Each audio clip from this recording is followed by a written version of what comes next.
Te voilà enfin. Eh oui, me voilà enfin. Vous m'attendiez peut-être. Ah là là, c'est bon de se retrouver entre amis. Et jusqu'à ce que ça arrive, vous ferez l'affaire. Je suis très heureux de vous retrouver pour cette 4e vidéo en moins d'un mois. Mazel tov, sans déconner, c'est un truc de ouf. Est-ce que vous avez vu le taf qui est produit sur cette chaîne? Vous êtes exceptionnel. Et vous savez, moi je ne le vois pas comme un travail, j'accomplis simplement l'œuvre de Dieu. Et j'espère que ça vous fait plaisir. Par contre, comme je vous ai dit, je pourrais pas garder ce rythme-là jusqu'à la fin de l'année. Après celle-là, je vais me calmer un petit peu et la prochaine, ce sera à nouveau pour dans au moins 3 semaines. Je réessayerai l'année prochaine de refaire des sessions comme ça d'une vidéo par semaine, mais pas encore. Pas encore. Aujourd'hui, c'est bientôt Halloween. Et demain aussi d'ailleurs, ce sera bientôt Halloween aussi. Enfin, ça dépend de la date à laquelle vous regardez. Et pour l'occasion, on va parler d'un film qui fout les boules, qui fout la rage, qui fout les glandes, Il faut que les crans de nez qui pendent. un vrai film d'horreur comme on les kiffe. Taxi 5. The Thing. The Thing, oui, pardon. C'est le premier film de John Carpenter dont je parle sur cette chaîne. Enfin, on parle de John Carpenter, le maître de l'horreur, avec bien sûr un peu son acteur fétiche, Kurt fucking Russell. Alors ce film est un petit peu spécial, comme on aime à dire, parce que c'est à la fois un gros film culte, un film charnière qui a marqué tout un style du cinéma d'horreur et de la science-fiction. Et en même temps, je sais pas pourquoi, mais je suis sûr qu'il y a plein de gens parmi vous qui l'ont pas vu, voire pire, qui ne savent même pas ce que c'est. Eh bien, toutes ces personnes-là, je n'ai qu'une seule chose à dire. Vous avez commis une erreur, et il est temps aujourd'hui de réparer cette erreur. Générique qui fait peur.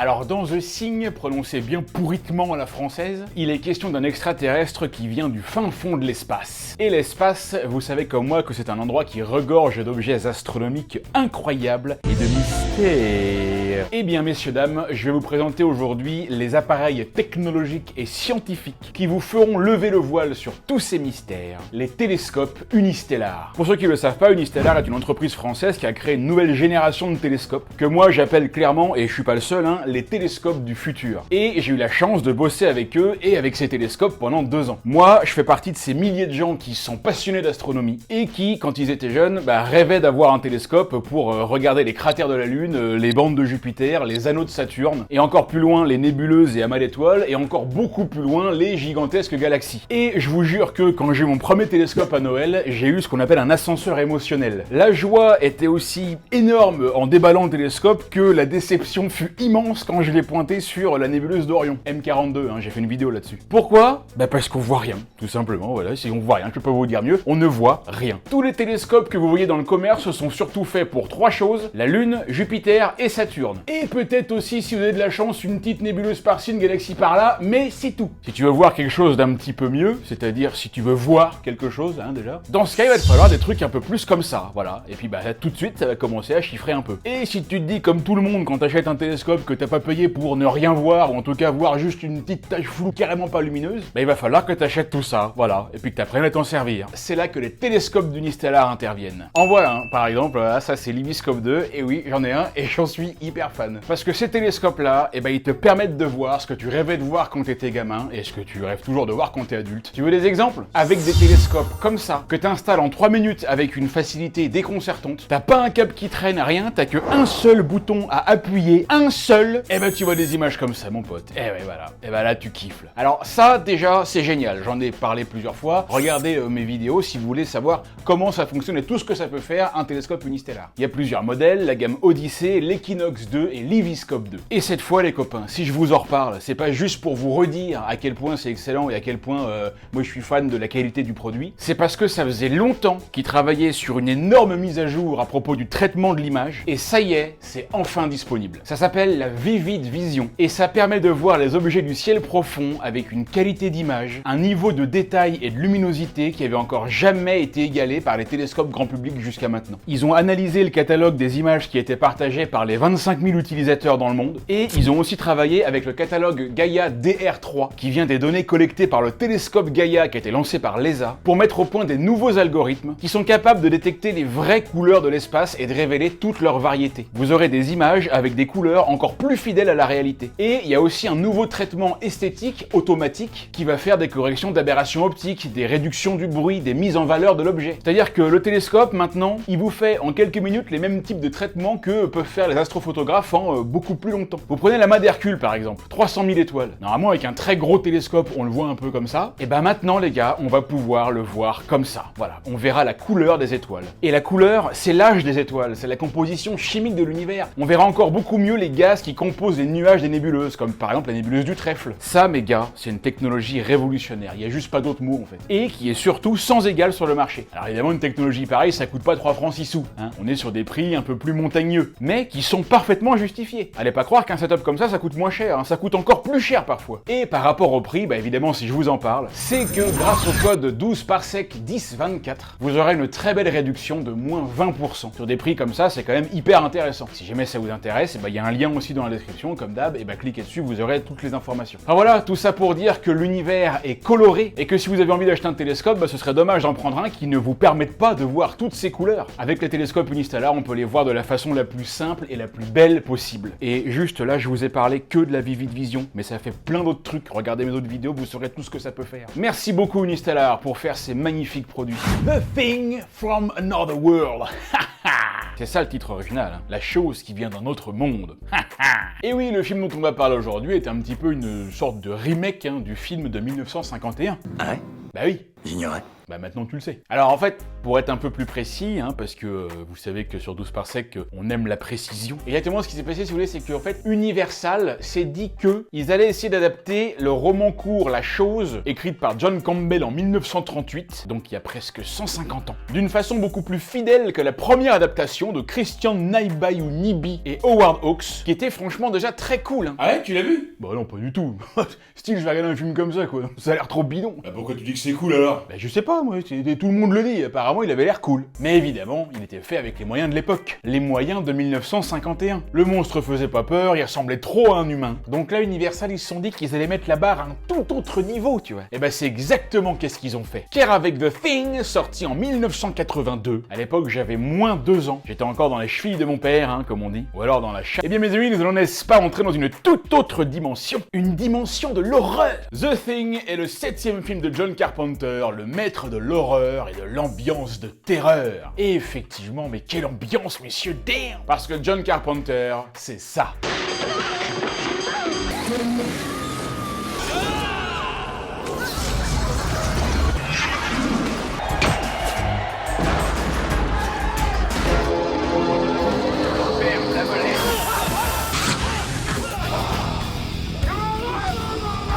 Autrement dit, que des grands films d'amour tendre. Ce film, dont son réalisateur parle lui-même comme de son meilleur film, est aujourd'hui considéré comme un film culte, autant pour ses innovations techniques que pour son impact sur le genre de l'horreur et de la science-fiction, ma gueule. Et c'est vrai que, clairement, l'un de ses apports majeurs a vraiment été les effets spéciaux qu'on va dire pratiques, physiques, réalisés par Rob Bottin et son équipe, et aussi Stan Winston, très connu et qui est pas crédité. Et vous le savez très bien, je l'espère, que pour comprendre la puissance, la valeur et l'impact d'un film, il faut toujours le replacer dans le contexte de son époque. Mortal Kombat Destruction Finale, par exemple, c'est sorti en 1997, eh bien ça n'excuse en rien la qualité à bégère du film. Heureusement qu'Atalisa Soto et Sandra S. Sérieux, un jour je ferai une vidéo sur ce film, ça me démange depuis je sais pas combien de temps, ça me démange. Et si je le faisais avant la fin de l'année, tiens. Vous en pensez quoi, les commentaires? En tout cas, là on est en 1982, à une époque où le numérique et les CGI n'existent pas encore. PH a déjà 18 ans et Bruce 54 ans. Et les techniciens vont devoir redoubler d'efforts pour créer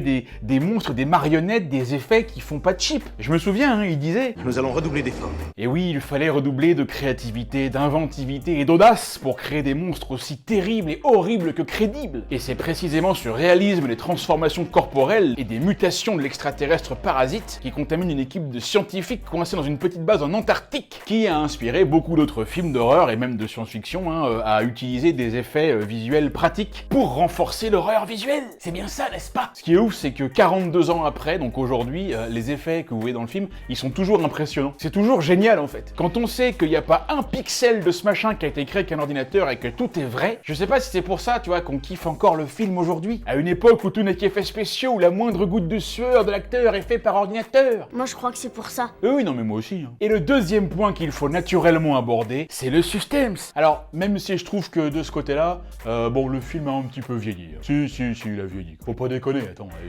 On va pas crier au chef-d'œuvre juste parce que le truc est vieux. Dans ce cas-là, Seb de Vous avez le droit, c'est un chef-d'œuvre aussi. Et si vous voulez mon avis, je ne crois pas, non. Non, puis depuis, on a su élever la barre du suspense encore plus haut, tu vois. Notamment avec des films comme La Maison de l'Horreur, Les Préchaunes 5, La Malédiction, ou le fameux Saucisse. Les gars, il y a un truc que je veux savoir absolument. Dites-moi s'il y en a parmi vous qui ont été voir ce film au cinéma juste pour pouvoir dire à l'entrée à l'accueil, à celle qui vend des billets, bonjour, je voudrais une place pour Saucisse. Vraiment, si vous avez fait ça, je vous dois une reconnaissance éternelle. Enfin bon, c'est vrai que The Thing, ça va me faire chier à chaque fois. Est-ce que je dis The Thing et puis c'est chiant et puis je me la pète, ou est-ce que je dis The Thing et puis c'est plus facile mais c'est nul? Je vais dire The Thing, ça va être nul mais ça va être plus facile. Et donc voilà, The Thing a été félicité pour sa capacité à créer une tension palpable à travers le thème de la paranoïa. On découvre un extraterrestre qui peut prendre la forme de n'importe qui parmi un groupe d'humains bloqués dans une base par moins 50 degrés à l'extérieur. Ce qui en fait un film à huis clos et ce qui va pousser le spectateur à se poser des questions sur tout le monde. D'accord, mais comment savoir qui est humain? Carpenter arrive vraiment super bien à recréer une atmosphère oppressante, où on voit des gars qui se connaissent pour certains depuis des années et qui vont se mettre à douter de leurs potes et ne plus pouvoir se faire confiance. Personne ne fait confiance à personne. Et si vous ajoutez à tout ça une petite musique un petit peu minimaliste d'Ennio Morricone, ce qui est quand même bien loin d'être le premier connard venu, on voit se dérouler sous nos yeux une véritable partie de loup-garou, où chacun va se suspecter et tenter de se défendre pour sauver sa peau. Et enfin, comment ne pas parler de la fin du film, que Carpenter laisse volontairement ouverte, ou bleue, ou rouge, comme il veut, et donc sujette à tous les débats et toutes les théories. Est-ce que l'extraterrestre est-il mort? Est-ce qu'il est-il toujours vivant? Et s'il est vivant, sous quelle apparence? Mystère. En plus, il y avait une bonne ambiance sur le tournage, hein. Les mecs se sont bien marrés. Il y a même une anecdote où Kurt Russell, qui a beaucoup utilisé un lance-flamme pendant le film, a fait croire à John Carpenter qu'il s'était complètement cramé le visage et qu'il pouvait plus faire le film. Un jour, il s'est pointé avec un bandage tout autour du visage en mode l'homme invisible. Les mecs au costume et au maquillage étaient de mèche, tu vois, il a passé genre 1 heure en maquillage pour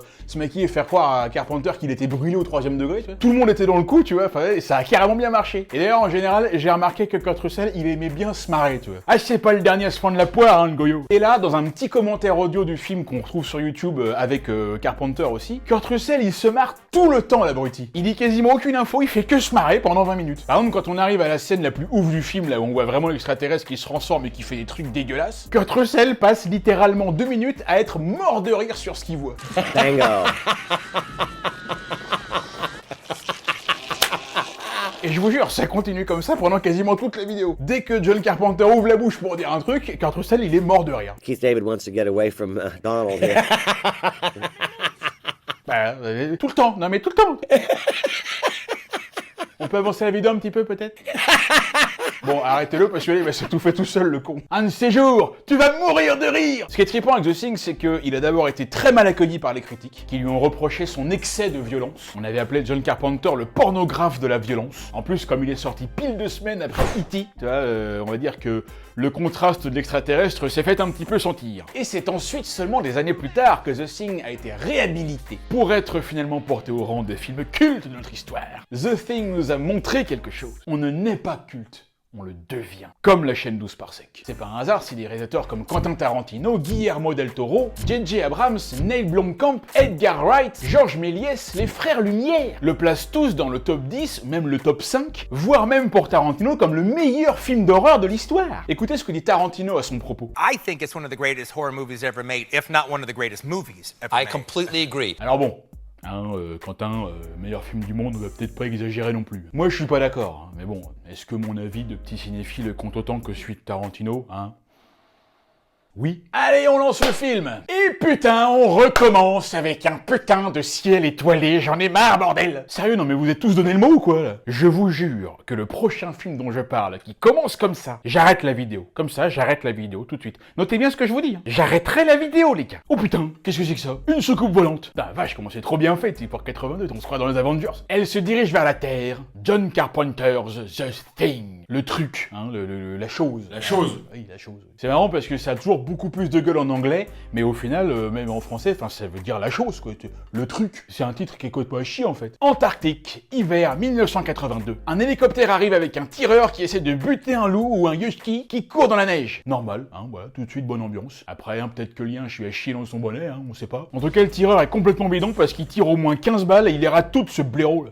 Sérieux, qu'est-ce que j'aime insulter les gens. Je crois que c'est vraiment l'une de mes plus grandes passions, en fait. Alors, juste pour l'anecdote, cette scène était tournée en Alaska. Et il y avait un gros problème avec cet endroit, c'est qu'il ne pouvait pas amener de bière. Et ça a été vraiment très problématique, et c'est Carpenter lui-même qui en parle dans le commentaire audio. The only problem with this location was we couldn't get any beer. Personnellement, je comprends complètement que ça puisse être un problème. Et franchement, je sais pas si j'aurais continué le tournage dans ces conditions. Hein. Sérieux, faut pas déconner non plus, attends. Plus de bouffe, je peux comprendre, mais plus de bière. Vous vous rendez compte? Ensuite, on arrive à une base scientifique.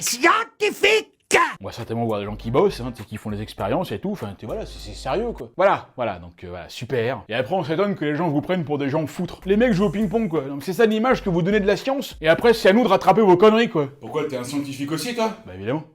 Je suis le plus grand des scientifiques. Je suis le seul scientifique qui fait dans l'à peu près avec autant de précision. T'en as un autre qui joue aux échecs avec un ordi, qui a une voix, non mais laisse tomber, le truc on dirait Little Angel. Vous avez joué Roi H1, je joue Tour F6. Ah moi je veux dire, tu me parles avec une voix comme ça, je m'en fous que tu sois un jeu d'échecs ou pas. Au premier coup, je te sors ma tour et je te fais schneck et mat. Pendant ce temps-là, dans l'hélicoptère, l'autre il a toujours pas touché un poil du yinche. Il devrait essayer de le déchiqueter avec les pales de l'hélicoptère, ça irait plus vite. Tout le monde sort pour voir ce qui se passe, le yinche arrive sur eux et leur fait la fête. Eh, c'est bon chien ça. Ah bah oui, ça nous on kiffe toujours hein, quand les chiens ils arrivent et puis ils nous lèchent le visage pour nous dire bonjour. Alors que 30 secondes avant, ils ont léché le fion d'un vieux chien errant tout pourri et qu'après ils ont bouffé une vieille dégueulasserie qui traîne sur le trottoir. Et là, alors regardez, là c'est absolument génial. Le mec chope une grenade. Alors déjà, on sait pas ce qu'il voulait faire. Est-ce qu'il voulait la jeter sur le chien qui était avec tous les mecs, là? Il aurait juste explosé tout le monde. Mais surtout, regardez ce qu'il va faire, cette espèce d'abruti fini à la piste de Carlin Sidaïque. Voilà, donc la grenade lui a échappé des mains, ou plus exactement, il l'a jetée en arrière. Il dit à son pote de se barrer, mais l'autre, au lieu de l'écouter, il va essayer de choper la grenade, et POUM! Et voilà, plus d'hélico, plus de mecs. Dis donc, mais ils sont super balèzes ces Norvégiens. Ouais, c'est des Norvégiens, les gars. Ah, ils sont loin de chez eux, ouais. C'est peut-être pour ça qu'ils ont plus leur repère. Sans déconner, mais quelle idée scénaristique de merde, sérieux. On se croirait dans du Benny Hill. Vous trouvez pas ça complètement bidon? Je sais bien qu'on était en 1982, mais ça n'excuse pas tout. C'est certainement l'un des plus gros fails que j'ai jamais vu au cinéma. Et attendez, parce que c'est pas fini, vous allez voir. C'est encore mieux après. Le mec, il hurle au gars un truc en norvégien, donc évidemment personne ne le comprend. Disons, même les Norvégiens ne se comprennent pas entre eux. Et là, il sort carrément un flingue pour tirer sur le chien, mais il vise mal et il shoot un mec dans le genou. Putain, mais c'est pas possible, le connard, quoi. Dans la base, il y a un type, il veut répliquer, et au lieu d'ouvrir la fenêtre, il pète direct un carreau, quoi. Bah, je sais pas, peut-être tu pouvais ouvrir la fenêtre aussi, hein, c'est pas tellement moins rapide. Par contre, c'est beaucoup moins dangereux. Ah, les vieux, c'est terrible. Sans déconner, ça commence tellement génialement bien, ce film. Je vous jure, on dirait une parodie, si tu veux, mais non, pourtant, c'est sérieux. C'est peut-être pour ça que Kurt Russell, il arrête pas de se marrer, en fait. Tu mets son rire sur toute la séquence, ça passe nickel. Vous voyez comme quoi la bande-son est importante, hein. Allez, le yinche s'échappe, le Norvégien le poursuit, mais POM! Headshot! Et voilà, normal, tout va bien. Les relations entre les États-Unis et la Norvège sont au beau fixe. Ah, ils vont éteindre le feu dans l'hélicoptère, ils récupèrent le chien. Y'a pas à dire, l'hiver commence bien. Effectivement, ça commence très bien, oui. Si c'est ça le jour 1, qu'est-ce que ça va être après? Bon, tout le monde se demande ce qui a bien pu se passer, et ils décident d'aller voir sur place, c'est-à-dire à la base norvégienne, pour découvrir pourquoi les mecs sont arrivés jusqu'ici et ont voulu tirer sur tout le monde. Pendant que les autres attendent à la base, avec le chien CMMR qui s'est bien démerdé pour se faire adopter et rester au chaud. C'est pour ça que je déteste les chiens de toute façon, mais c'est des sales traîtres sournois là qui profitent du système. L'hélicoptère décolle, on revoit encore un long plan sur le chien, hein. Bon là c'est bon, hein, je crois qu'on a compris que le chien est louche, hein. Merci John, ça va. Et je te jure, Carpenter il pense vraiment que tous ses spectateurs sont trop cons pour comprendre que c'est du chien que tout part, donc il appuie vraiment bien sur le truc, tu vois. Vous avez compris que c'est le chien le méchant ou pas là? C'est lui, vous le voyez, c'est lui là. Les autres arrivent sur place et ils découvrent une sorte de base abandonnée bien lugubre, ce qui veut dire qu'apparemment il n'y a plus personne depuis un certain temps. Il y a carrément du sang par terre, un décor typique de la Norvège. Et il y a carrément un cadavre congelé avec du sang partout là. Mais qu'est-ce que ça veut dire? Le corps est mutilé, le sang est gelé. Bah c'est pas compliqué, il est mort de froid. Hein. Qu'est-ce qui te fait dire ça? Bah ça fait ça des fois quand tu meurs de froid. Dans le Grand Nord, il y a des gens qui meurent de froid comme ça tous les jours. Hein. Au pôle Nord? Non, je veux dire l'île, Dunkerque, tout ça là. Vous avez rien trouvé? C'est un Norvégien. Oui, donc Donc autant dire que t'as rien trouvé, quoi. Parce que pour comprendre le norvégien, bonjour. Vous savez à quoi ça ressemble le norvégien? Bah, c'est un petit peu une sorte de mélange entre le klingon et le dothraki. Og I dag skal vi gå igjennom en eksempeloppgave til norskprøve muntlig. Bon, après, je veux bien apprendre, hein, si ça peut dépanner. J'y suis allé, moi, en Norvège, 3 semaines. C'était mortel, hein. Alors, c'était aussi beau que c'était cher. Oh, bah, c'est hyper riche, là-bas. Si tu veux, ils ont tellement pas de clochards que pour en avoir, bah, ils sont obligés de faire des statues de clodo dans la rue. Ah bah, ils sont jaloux de chez nous, hein. Mais je suis arrivé là-bas, j'ai dit, moi, j'ai déjà vu des vrais clochards, qui veut me toucher? Oui, ça, c'est moi, hein, à Bergen, ça, c'est la 2e plus grande ville de Norvège. C'est fou, j'ai toujours autant une dégaine de bouffon sur les photos, hein. Ça change pas, hein. Je sais pas pourquoi, c'était toujours comme ça. Pourtant, je suis très beau, naturel, hein, ouais, mais sur les photos, ça passe pas. Et si vous voulez me faire une vanne sur mon poids dans les commentaires, allez-y, hein, vous serez jamais que le 800e. Ah, des commentaires qui disent que je suis gros, il y en a pas mal, ouais. Ah, il y en a sur toutes les vidéos, hein. Bon, après, écoutez, c'est comme ça, hein, c'est le jeu. Je passe mon temps à me foutre de la gueule de tout le monde, donc bon, j'imagine que c'est le revers de la médaille. Bon, les gars rentrent à la base, et ils reviennent avec un petit souvenir de Norvège. Un petit magnète à mettre sur le frigo? Une carcasse dégueulasse, fumante et puante. Le truc, c'est tellement horrible, on sait même pas ce que c'est. D'ailleurs, ils le disent, hein. Nandeska, wakaremasen. Ah, bakaro. Terrible, tu parles norvégien? Ah, vous me saoulez, les mecs. Bon, et sinon, pourquoi vous avez ramené ça, quoi? Vous êtes sérieux? Mais jamais de la vie je toucherai à ça, moi. Le truc, attends, c'est tellement horrible, ça a l'air d'un... Le simple fait de t'en approcher, tu risques d'attraper des maladies extraterrestres. Non mais Matt, le truc de ouf, quoi. C'est encore plus horrible que dans Alien. Et en même temps, c'est la Norvège. Voilà, c'est les Norvégiens, hein. Il faut les accepter aussi comme ils sont, ils ont le droit de vivre. Et le yinche qui est là, voilà, qui regarde la scène fixement. Le truc qui bouge pas, et on dirait une image fiste. Lui, il est pas net, lui. Depuis le début, il cache quelque chose, lui. Il a certainement caché un gros nonos dans la neige, hein, comme un boucher chien. Pendant ce temps, l'opérateur de radio, il pionce, hein, parce que de toute façon, il y a bien que ça à foutre. Non mais sérieux, est-ce qu'il y en a un qui bosse à un moment donné dans la base ou quoi? Oh l'enfoiré, quoi, l'autre il vient juste de lui exploser les tympans, quoi. C'est le vieux de tout à l'heure qui a pété la vitre, là, c'est un fou, lui. Lui, c'est un extraterrestre, lui, c'est sûr, il est déjà contaminé, lui. Non mais tu peux pas le réveiller normalement, non? L'autre il est devenir sourd avec tes conneries, là, ou alors il va avoir des acouphènes de malade après. Oui, bah croyez-moi, les acouphènes sans arrêt, c'est la misère. Moi, je vis avec depuis 20 ans, je peux vous dire, c'est bien relou parfois. Et l'ingénieur informaticien, là, il s'appelle Windows. C'est son prénom. Voilà, écoutez, le mec s'appelle Fenêtre. Et son nom de famille, c'est certainement 98. Il dit qu'il arrive à contacter personne à cause de la météo et qu'ils sont tout seuls. Bien évidemment. Écoutez, on est dans un film d'horreur. Hein. Faut toujours se démerder pour que les gars soient tout seuls, et la météo est souvent une très bonne excuse. Mais qui peut pas se la fermer, ce chat, là? Chut! Alors, l'autopsie, ça donne quoi? Ça a l'air bon, ça. Mais ciao aussi! Qui a faim? Moi, j'ai faim, évidemment. Ah, je suis un peu le Kevin Malone de YouTube. Et donc, là, le type fait l'autopsie du truc, hein. On voit quand même que c'est juste un poil chelou, hein. Et donc, vos conclusions, docteur? Tout ça me paraît normal. Bien sûr, tout à fait, oui, c'est complètement normal. Des mecs comme ça, on en croise tous les jours, hein. Voilà, donc écoutez, bah, pour l'instant, les mecs ne s'inquiètent pas plus que ça, hein. C'est juste le truc le plus horrible qu'on ait vu depuis Jackie Stallone. En plus, ils sont complètement isolés dans une base au milieu de l'Antarctique, mais y a pas de problème, hein. On peut continuer à jouer au ping-pong, les gars, tout va bien. Eh les gars, c'est Odin tournante? Bah, y a pas de meuf. Non, mais au ping-pong. Ah, pardon, voilà, ça c'est les mecs, hein.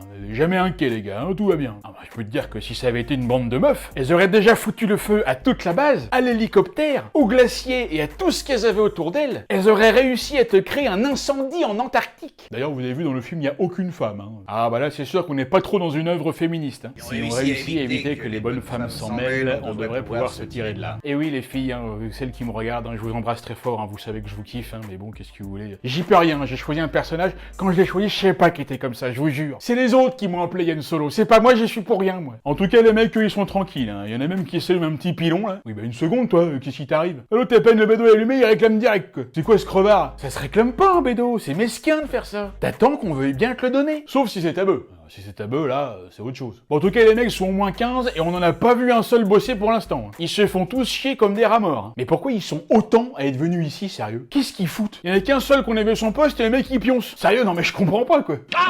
Ah, qu'est-ce qui se passe? Ah, il s'est peut-être rendu compte qu'il fallait qu'il bosse. Ah non, c'est le clébard qui l'a mordu. Voilà, comme ça, pour rien. Putain, mais moi, si un kleps me fait ça, mais le truc, il ira dormir dehors par moins 40, j'en ai rien à foutre. De toute façon, c'est un husky. Les huskies, ils sont fabriqués pour vivre dehors. Ils peuvent résister à au moins 8000. Du coup, le gardien, il va le mettre avec tous les autres huskies. Et bonne nuit, les petits. Et là, regardez ce plan. J'adore ce plan. Le husky extraterrestre, il commence à faire des petits bruits chelous. Et regardez comment les autres, ils le matent, là, hein, avec le focus qui change du husky au premier plan aux 3 autres huskies en arrière-plan. C'est beau, les huskies. Non, mais c'est vrai que je kiffe carrément ce plan. De toute façon, tous les trucs avec les animaux, en général, je kiffe. Et là, c'est parti, attention, les yinches sentent qu'il y a un truc qui va pas. Et l'autre, ça y est, il commence la putain... Wouah, un truc de fou. Mais c'est quoi ce truc horrible? Ah oui, non, mais là, c'est direct, là, on perd pas de temps, là. Le husky tout mignon, maintenant, il est devenu une bête immonde et horrible avec des pattes d'araignée qui lui sont sorties du dos. Encore un peu, il va se transformer en carlin. Les autres huskies, ils prennent peur, ils veulent partir. Le monstre crache un truc dégueulasse sur le husky qui est là, qui part en courant. D'ailleurs, ça me rappelle une anecdote avec une nana avec laquelle j'étais. c'est bon, stop. Non? Non, c'est bon, c'est Bien bon. sûr. Oui, c'est bon, merci.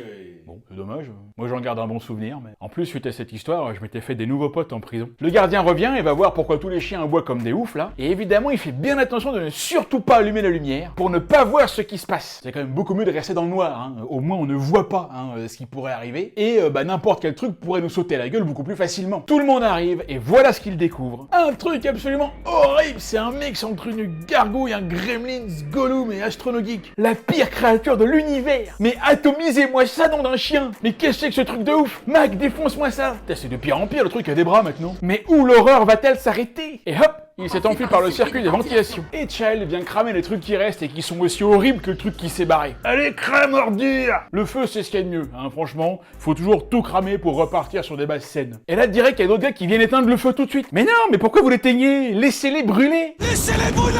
Bon allez, ça vous dit une deuxième autopsie? Il y a certainement moyen que le truc soit encore plus dégueulasse que le premier qu'on a vu tout à l'heure. Eh ben ça loupe pas, c'est encore pire. Non mais regardez-moi ça, sérieux, mais il y a même pas de mots quoi. Franchement, je voudrais qu'on prenne un peu de recul et qu'on félicite les mecs responsables de ces maquettes là, de ces créatures et des effets spéciaux et tous ces trucs là. Parce que c'est vraiment hyper bien fait quoi. Franchement, c'était quand même il y a 42 ans quoi. Nous sommes ici en présence d'un organisme qui imite, qui reproduit toutes les formes de vie et qui plus est, les imite à la perfection. Pardon? À la perfection? Tu trouves que ça, par exemple, c'est imiter un chien à la perfection? Allez donc, faudrait que tu revoies un peu à la hausse tes critères de perfection, toi. Parce que moi, je croise un chien comme ça dans la rue, je lui balance une bombe atomique dans la gueule. Hein. Nous avons tué la chose avant qu'elle ait pu finir. Oui, bah il avait pas fini du tout, effectivement. Oui. On sait pas bien s'il avait vraiment commencé, d'ailleurs. À moins que ce soit un chien façon Picasso, mais bon, même là, il y avait encore du boulot. Hein. En tout cas, c'est vraiment génial, quoi. Le truc fait vraiment organique, tu vois, c'est mortel. Ça, tu vois, ça vaut mieux que tous les effets spéciaux à la con des films Marvel qu'on voit depuis 2-3 ans, mon pote. Je préfère 10 fois un truc vrai comme ça, en chair et en os, qu'un plan fade avec des effets spéciaux plats et sans saveur. Là, au moins, on voit le truc, on peut le toucher, et c'est ça qu'on aime. Un petit titre, peut-être? Ah, c'est l'éternel débat de Yoda dans Star Wars. Hein. Est-ce qu'il était mieux dans la première trilogie en marionnette, ou dans la seconde trilogie en image de synthèse? Hein? Quel est votre avis sur ce sujet? Et là, en visionnant des images d'archives, les gars se rendent compte que les Norvégiens passaient la plupart de leur temps sur un site à 10 km de leur base, et qu'ils ont découvert quelque chose. Donc, Mac décide d'aller voir. C'est toujours un truc bizarre aussi, ça, je veux dire...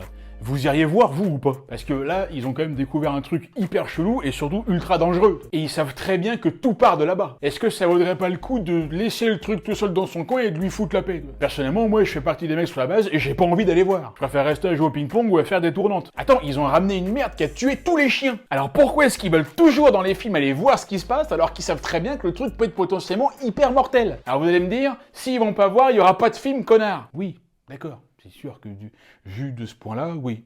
D'accord, ça marche, oui. Mais quand même, à chaque fois les mecs vont voir alors qu'ils devraient pas aller voir. D'ailleurs, vous savez que moi, je voudrais réaliser un film qui raconte ce genre de choses-là. Il y a des mecs qui sont dans une base, hein, il se passe un truc hyper chelou, carrément mystérieux juste à côté de chez eux, et ben ils vont pas aller voir. Voilà. C'est pour ça que ce sera un court-métrage. En tout cas, eux, ils y vont, et ils découvrent le Faucon Millenium enfoui sous la glace. Enfin, on sait pas vraiment, on distingue pas trop ce que c'est, mais on dirait un avion. Mais ça n'a pas d'aile! Les mecs comprennent que le truc était sous la glace depuis au moins 100 000 ans. Oh, je dirais que l'enveloppe de glace qui l'entoure a au moins 100 000 ans. Alors, comment il sait ça? On ne sait pas, le mec te fait un calcul à la va comme je te pousse. Et encore une fois, là, quand ils retournent à la base et qu'ils expliquent ce qui se passe aux autres, ben, tout le monde accepte ça très naturellement. Il y a un vaisseau spatial extraterrestre dans la glace, là, depuis 100 000 ans. C'est normal. Écoutez, ça arrive. Oh, il y a encore personne qui me fera avaler de pareilles conneries. Ah bah merci mon child, hey, moi c'est plutôt ça que j'aurais dit, oui. Un vaisseau extraterrestre, et puis quoi encore? Vous croyez dans un film d'horreur de science-fiction? Bah oui, justement, on est en plein dedans là. Ah oui, c'est vrai. Bon bah oui, bah ça doit être ça alors. Tout le monde se demande ce qui se passe et si ça pourrait être un extraterrestre que les Norvégiens ont déterré. Il y en a qui y croient et d'autres qui n'y croient pas du tout. Vous avalez cette histoire, Blair?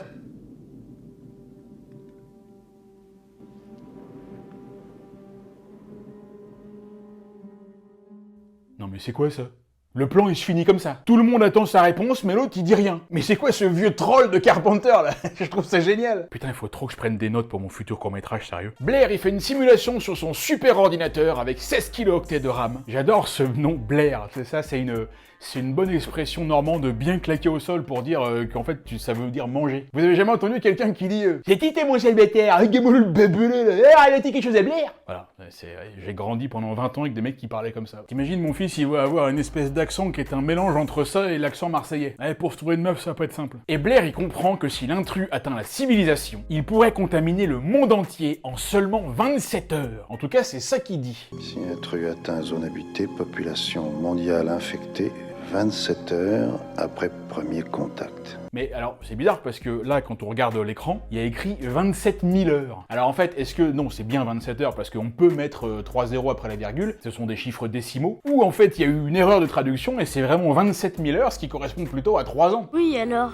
qu'est-ce que ça change? Tout ça change. Entre 27 heures et 3 ans, c'est quand même pas la même chose. Alors moi, je trouve que à la fois 27 heures, c'est hyper court. Genre, le monde entier, 7 milliards de personnes contaminées en un jour, quoi. Parce que l'extraterrestre, là, on voit qu'il a pas l'air non plus hyper rapide dans la contamination. Et à la fois, 27 000 heures, donc 3 ans, je trouve ça hyper long aussi. Parce qu'en 3 ans, tu vois, je sais pas, on aura eu le temps de, peut-être de trouver un vaccin, ou en tout cas de l'armée aussi qui rétame le truc. Enfin, je sais pas. Je sais pas lequel des deux est le bon, en fait. Et en même temps, qu'est-ce qu'on a rien à foutre de savoir ce que je pense?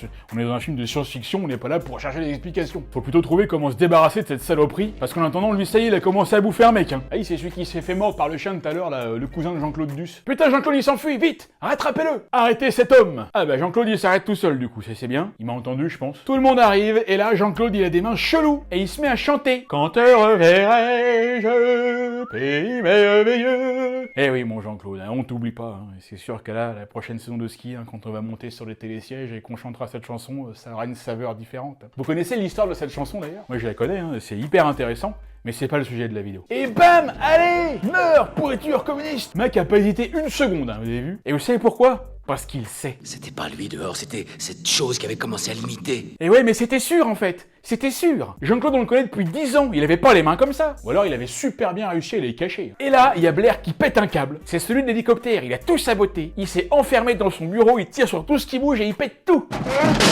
Beaucoup d'entre vous ne savent pas ce qui se passe ici.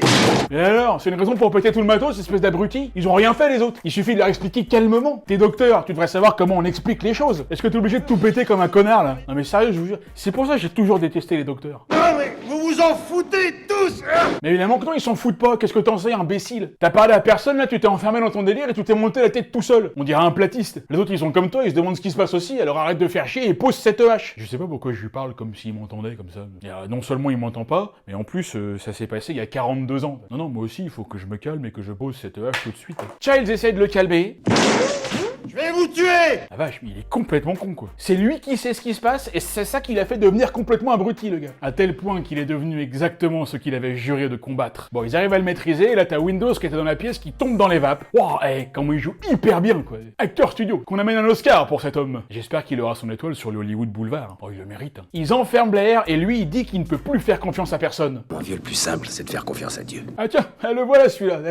Ça fait longtemps qu'on n'avait pas entendu parler. Bah écoute, ok, moi ça me dérange pas, a priori je veux bien qu'on fasse confiance à Dieu. On va voir comment ça va se terminer, c'est tout. Hein. Ah bah ça se terminera au cimetière, hein, de toute façon, hein, comme pour tout le monde. Et là t'auras le prêtre qui dira à tout le monde pendant son discours: Messieurs, dames, nous sommes tous réunis aujourd'hui parce que vos prières n'ont pas marché. Et là, la partie de loup-garou peut enfin commencer. Chacun va soupçonner les autres d'être un loup-garou, alors que par définition, tout le monde va dire évidemment que non, ce sont des villageois. Il y a une tempête qui arrive, elle sera là dans 6 heures. Entre-temps, nous allons savoir qui est qui. Eh oui, qui est qui? Qui est qui? Eh bien, c'est ce que nous allons découvrir grâce au test du sang. Nous allons, n'est-ce pas, mélanger un liquide spécial qui réagit si ce n'est pas du sang humain. Et nous avons 3 candidats: Clark le gardien des chiens, le docteur et Gary le vieux fada. Alors, y a-t-il un imposteur parmi nos 3 candidats? Découvrirait-on la supercherie? Clark, Gary ou le docteur, faites vos jeux. Personnellement, moi j'aurais plutôt soupçonné lui et lui. Hein. Qu'est-ce qui te fait dire ça? Je sais pas, une intuition. Bon, comme le test prend du temps, en attendant, on va fouiller les environs. Mac part avec un autre type, pendant que tout le monde se barricade à l'intérieur, sans le dire à Mac. Parce que là, faut vraiment comprendre qu'à partir de maintenant, tout le monde soupçonne tout le monde. On ne peut plus faire confiance à personne. Bah si, à Dieu. Ah bah oui, c'est vrai, oui. Dieu? Oui. Dis donc, on peut te faire confiance ou pas, toi? Par rapport à quoi? Bah tu sais, par rapport au film, là, tu sais, au fait que on sait pas qui est contaminé, tout ça, mais toi tu le sais, toi, non? Hein? Laisse tomber, non mais laisse tomber, c'est pas grave. On reviendra vers toi, Dieu. Non mais de toute façon, je suis occupé là. Comme d'habitude, hein.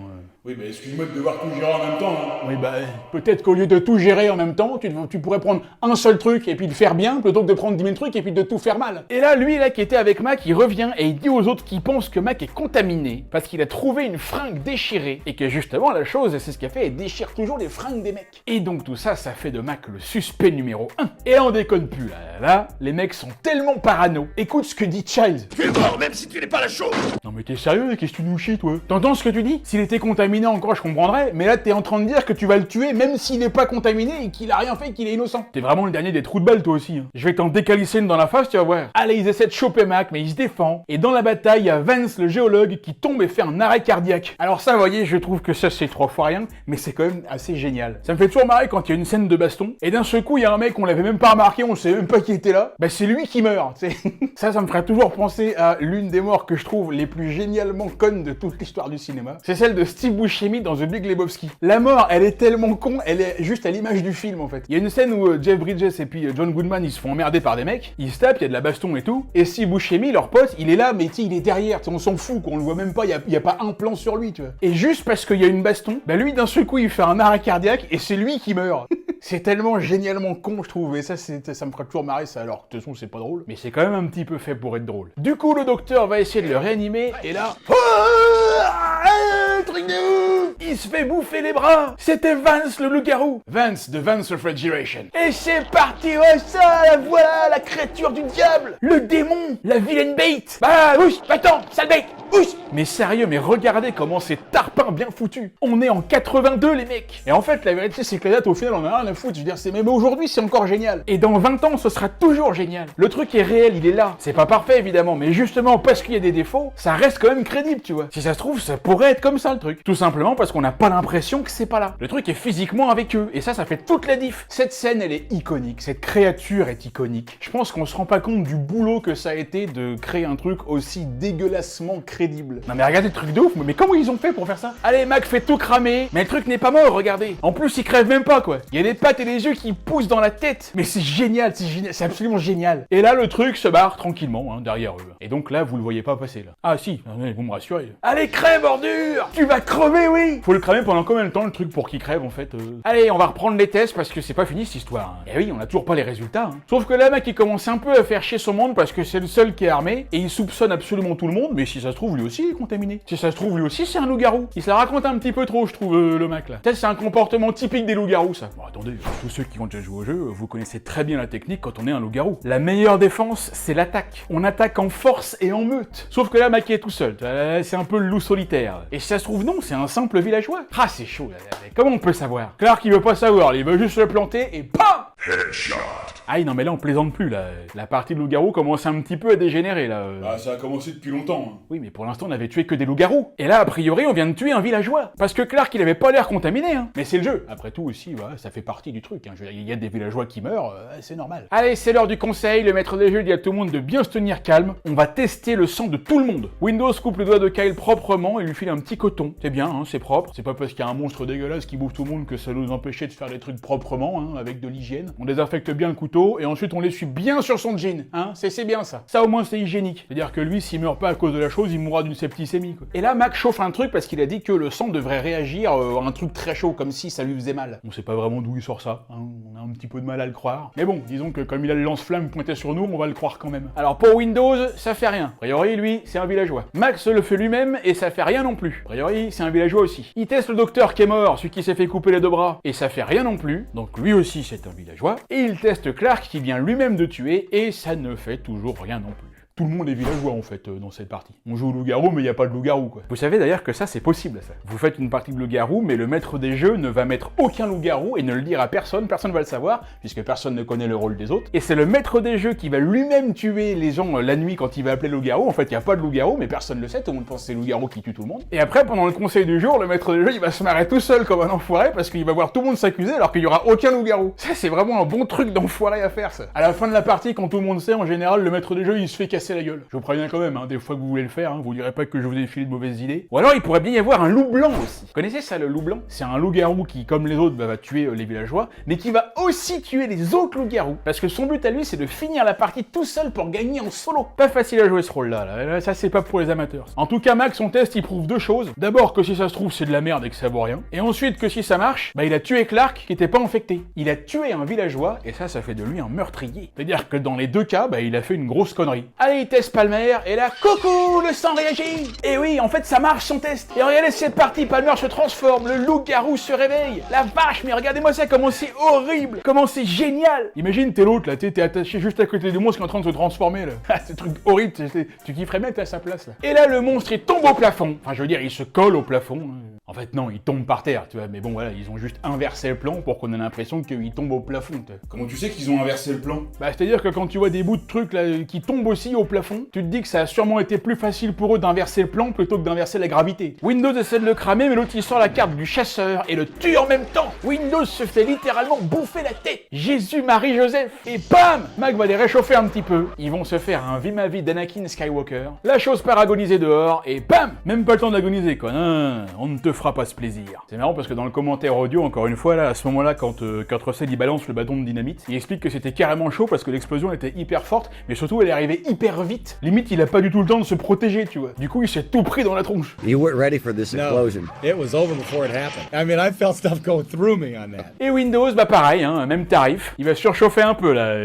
Et oui, Mac tue Windows. Quelle ironie. Et quelle belle métaphore d'une réalité informatique, hein, et depuis 30 ans. Si. Bon, et sinon, il termine quand même les tests et les 3 autres sont reçus. Ce sont des villageois. Mais dis donc, il en reste encore un qu'on n'a pas testé là. L'autre gros Blair là, qui pugnait tout seul dans son coin là. Va falloir aller le voir aussi lui. Alors lui, Blair, qu'est-ce qu'il a fait pendant qu'il était tout seul? Il a creusé un trou dans le sol et il s'est carrément mis à construire une soucoupe volante avec ce qu'il a trouvé pour s'envoler dans l'espace. Alors ça me rappelle automatiquement le type là qui avait essayé de construire une soucoupe volante dans son jardin là, tu sais. Vous vous rappelez de ce truc là? La soucoupe et le perroquet, ça s'appelait, hein, dans l'émission Striptease. Attends les mecs, si vous avez pas vu ça, vous êtes passé à côté de quelque chose. Non mais ça volera jamais son truc, hein. Il faut inverser la rotation des flux à l'intérieur de la sphère. Faut qu'il fasse gaffe parce qu'il peut y avoir des fluctuations spatio-temporelles non négligeables. Eh non mais il a raison, hein. Faut faire hyper gaffe à ça, ça peut te bousiller l'hyperdrive. Bon, assez rigolé, ils décident de tout faire sauter comme des bons américains. Ils font exploser toute la station pour pas que la créature puisse hiberner et se réveiller plus tard. Ils posent des bombes partout dans toutes les pièces. Et là, coucou c'est moi.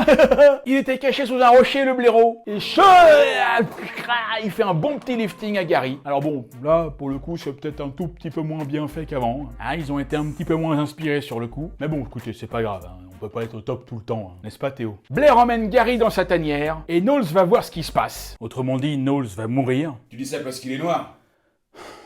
Évidemment. D'ailleurs, ça y est, on le voit déjà plus, là. Mac ne voit plus ses potes, donc là, c'est chaud, hein. C'est le moment où, normalement, si t'es pas trop con, tu te barres en courant. Mais non, Mac, il chope son bâton de dynamite. J'adore ce plan, là, où il s'approche dans l'ombre, là, y a pas un bruit. C'est un peu flippant quand même, hein, là, faut le dire. À mon avis, en 82, ça a dû faire son petit effet. Comme Brigitte, là. Et là, la chose, vu qu'elle peut pas arriver de face, sinon Mac va tout de suite l'attaquer, et qu'elle peut pas arriver par le haut, parce que c'est beaucoup trop haut, vous savez par où elle va passer? Oui, par en dessous. Exactement, par en dessous, bien joué Popeye. Alors, vous voyez qui gagne à être connu? Et bla, la voilà la salle bait.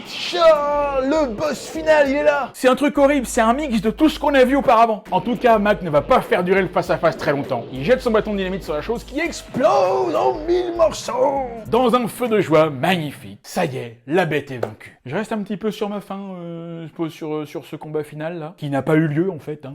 On aurait peut-être aimé un peu plus de suspense, un peu plus d'action, hein, mais voilà, on devra se contenter de ça. Exactement comme le duel de fin de Luke et Kylo Ren dans l'épisode 8. Et Mac, qui est crevé et frigorifié, va retrouver Childs qu'on n'avait pas vu depuis 20 minutes. Mais donc c'est vrai ça, t'étais où toi salopard? Tu te caches quand il faut aider les potes toi? Toi t'es un loup-garou toi, ça c'est sûr, mais ça c'est certain, c'est les loups-garous, ça c'est tous des enfoirés de toute façon. Et oui, le film se termine sur ce petit dialogue tout en finesse entre Mac et Childs qui font mine de ne pas se soupçonner parce que Mac a tué la chose, mais la vérité, ils ne la connaissent pas. Et nous non plus d'ailleurs. Et c'est bien pour ça qu'on n'en saura jamais plus. Est-ce que Childs est contaminé? Est-ce que Mac est contaminé? Est-ce que personne n'est contaminé? Est-ce que Descartes est un répliquant? Est-ce que Cobb est toujours en train de rêver? Est-ce que le point de Genius est une bonne chaîne? Toutes ces questions aux réponses a priori négatives resteront parmi les plus grands mystères de l'histoire du cinéma. Et fin! Et voilà, c'est tout ce que je pouvais vous dire sur le film The Thing. Un film génial, un film culte, l'un des films d'horreur les plus influents des années 80, souvent imité, rarement dépassé. Et c'est certainement pas sa suite préquelle sortie en 2011 et qui raconte ce qui s'est passé chez les Norvégiens avant que tout ça n'arrive, qui va relever le niveau. C'est un des premiers films à montrer ouvertement la rupture et la déformation de la chair et des os, en des tableaux grotesques et d'une beauté surréaliste, élevant à jamais la barre de l'horreur cinématographique. C'est de toi ça? Bien sûr, c'est de moi, évidemment.